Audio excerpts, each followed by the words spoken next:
આજે તો જોબ પર થઈ ગયું મોડું કેમ કે રસ્તો ભૂલી ગઈ. હેલો ગાઈઝ, મારા મિની બ્લોગમાં તમારું સ્વાગત છે. સવાર મેં ને પતિદેવે જો નાસ્તો કરી નાખ્યો, ચા ભાખરી રાતના શાકનો. અને જો કામ કરતા કરતા હું બપોરની રસોઈ કરવા માંડું તો આપણે મગને બાફવા મૂકી દીધા અને ભાતને, એટલે બપોરે આપણે લેટ ના થાય ને.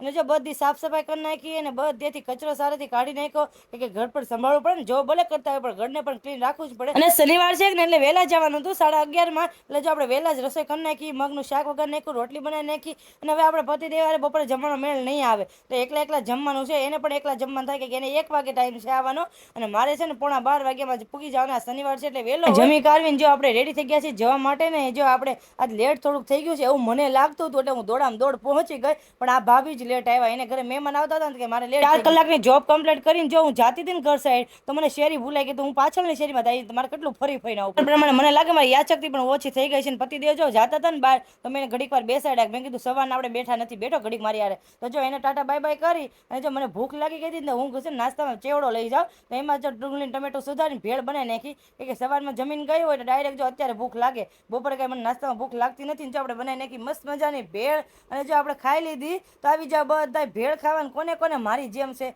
કે આખો દી 2-3 વખત ખાવું પડે કમેન્ટમાં જરા કહી દો તો. જે બપોરના ભાત પડ્યા તક નહીં તો જો મેં સાદા ભાત વગર નહીં કે મારા પતિદેવને બહુ ભાવે. અને જો ગાંઠિયાનું શાક બનાવવાનું છે અને લોટ બાંધી નાખ્યો છે આપણે ભાખરીનો. તો ચાલો ફટાફટ આપણે ભાખરી બનાવી નાખવી. અને પતિદેવ શું લેવા તો જમવામાં રબડી લાવ્યા. એના ગળું બહુ ભાવે ને મને એટલું બધું ગળું ભાવે ને. અમે બે ઓપોઝિટ વિચારવાળા છે.